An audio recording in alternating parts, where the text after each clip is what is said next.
ഇല്ലാത്ത ഭംഗി പ്രദർശിപ്പിക്കാൻ ശ്രമിക്കരുത്. വളരെ സിമ്പിളാണ്. അതാണ് ഉത്തരം. വളരെ സിമ്പിളാണ്.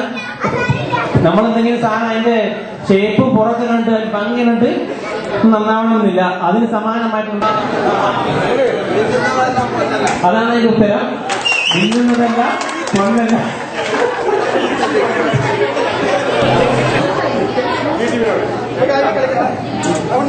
തടസ്സമില്ലാത്തിടത്ത് ആർത്തി കാണിക്കുന്നവൻ.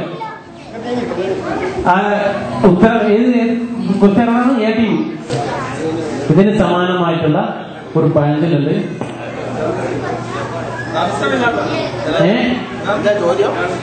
തടസ്സം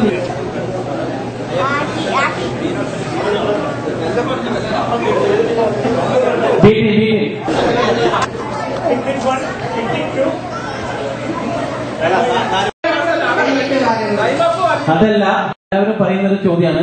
സുസ്ഥിതിയിൽ സൂക്ഷിച്ചാൽ അധസ്ഥിതിയിൽ ഖേദിക്കേണ്ടി വരില്ല. എല്ലാവരും പറയുന്ന ഒരു ക്വസ്റ്റ്യൻ, ഒരു ചോദ്യമാണത്. അതിന് വളരെ സിമ്പിൾ ഉത്തരമാണ്.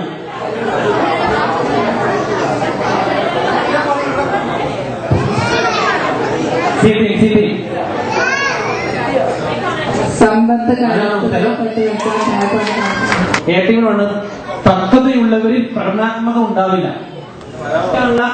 ആ ടെൻഡൻസി ഉണ്ടാവില്ല. പക്വതയുള്ള ഒരു വ്യക്തിയിൽ അത് അദ്ദേഹത്തിന്റെ കഴിവുകളെ പ്രകടിപ്പിക്കാനുള്ള ഒരു എന്താ പറയാ, ഒരു ആക്രാന്തം ഉണ്ടാവില്ല. എല്ലാവരും പറയുന്ന ഒരു വളരെ കേട്ടിട്ടുണ്ടോ? ആ പറയും. അതല്ല പാസ് ബി. രണ്ടും പറയും. നിറകുടം തുളുമ്പില്ല എന്നാണ് അതിന്റെ കറക്റ്റ് ആൻസർ. നിറകുടം തുളുമ്പില്ല എന്നാണ് അതിന്റെ കറക്റ്റ് ആൻസർ. അത് അതിന് യോജിപ്പോന്നറിയില്ല. എന്നാലും ഇതാണ് അതിന്റെ കറക്റ്റ് ആൻസർ. നിറകുടം തുളുമ്പില്ല എന്നാണ് അതിന്റെ ആൻസർ. ബി ടീമിന് 2 പോയിന്റ്. പാസ്സാണ്. 1 പോയിന്റ് ആണ്. വളരെ സിമ്പിൾ ആയിട്ടുള്ള ചോദ്യം ചോദിക്കട്ടെ. ദീർഘവീക്ഷണം ഏത് പ്രവൃത്തിക്കും നല്ലതാണ്? അതാണ് അതിന്റെ കറക്റ്റ് ആൻസർ. കാരണം ബി ടീമായിട്ട് വർക്ക് ചെയ്യുന്നത്. കാരണം എല്ലായിടത്തും ചോദിച്ച് ഒരു ടീമായിട്ട് വർക്ക് ചെയ്യും. അപ്പൊ ടീമിൽ നിന്ന് ടീം പ്ലെയർ ആണെന്നത് സ്വന്തം താല്പര്യത്തിൽ മാത്രം ആണ് ശ്രദ്ധിക്കുക.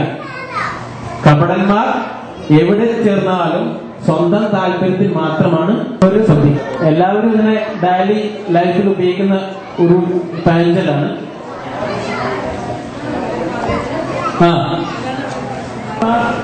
എവിടെ ചേർന്നാലും സ്വന്തം താല്പര്യത്തിൽ മാത്രം ശ്രദ്ധിക്കുകയുള്ളൂ. സ്വന്തം കാര്യം മാത്രം ബിയുടെ കോർണാണുള്ളത്. ആ കുറുക്കനെ കണ്ടപ്പോ കോഴിക്കോട്ട് കഥയാണ്. അതല്ല, അത് സാധാരണ ഒബ്ജക്റ്റീവ് ടൈപ്പ് ക്വസ്റ്റ്യൻസ് ആണ്. നമ്മുടെ നാടിനെ കുറിച്ച് വളരെ പ്രാഥമികമായ ക്വസ്റ്റ്യൻ ആണ്. ഒന്നാമത്തെ ചോദ്യം, വിദ്യാർത്ഥിനി ഇപ്പോൾ ഒരു പാർലമെന്ററി